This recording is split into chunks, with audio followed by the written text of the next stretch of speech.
both pouch sections put together. I'm going to attach them to the boxers, and oh look, now I've got this. Let's say it's vinyl. So if that happens, here's what we can do. We can put that on the outside of the boxer, so it's fine. I don't need to take this apart. I just have to make sure that this one ends up on the outside of the boxer and this one on the inside of the boxer. Oh. So I'm not going to worry about this. This is not vinyl, but if I had vinyl here, I would be taking apart this and starting over with this pouch. All right, so how do we pin it? We're going to take the right side and pin it to the right side of the boxer, and this is the outside of my boxer. And in this particular case, it matters because this has got the seam that's left over from the t-shirt. And then I don't really want it on the outside of my boxer. So I'm going to pin, and I'm just going to pin the top and the bottom at this point.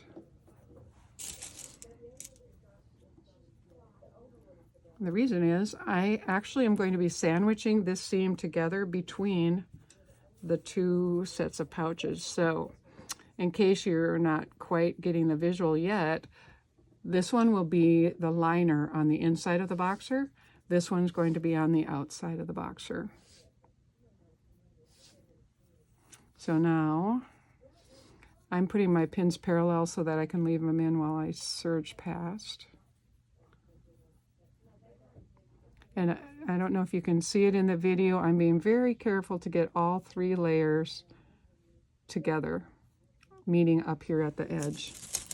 The outer boxer is going to want to slip to the left as you serge, which isn't going to be fun, because you'll have to take it apart. But by putting some pins back here, like that, it can't slip, it can't go anywhere. Now I'm going to jump to the end and realign that because I didn't worry a whole lot about being perfect earlier. Put that pin in, and I'm going to do one more.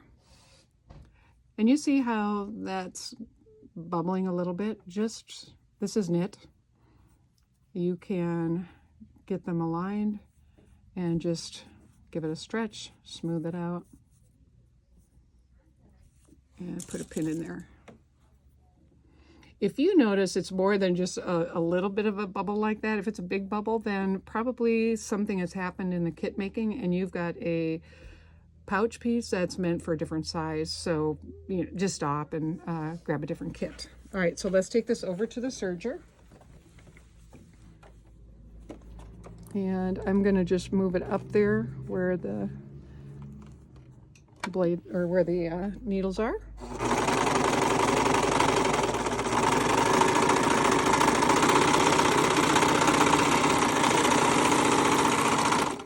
And we have our serger, let's see, on 3.5 for stitch length. So I would go 3.5 to 4. We don't need anything shorter in stitch length because it's just going to make it very stiff. And, you know, as you can imagine, that would not be very comfortable. So now we'll take the pins out and we will just inspect our seam. Looks good. Let's check the other side. That side looks good. So, oh, no, it doesn't. So I am going to fix that and then we'll be back.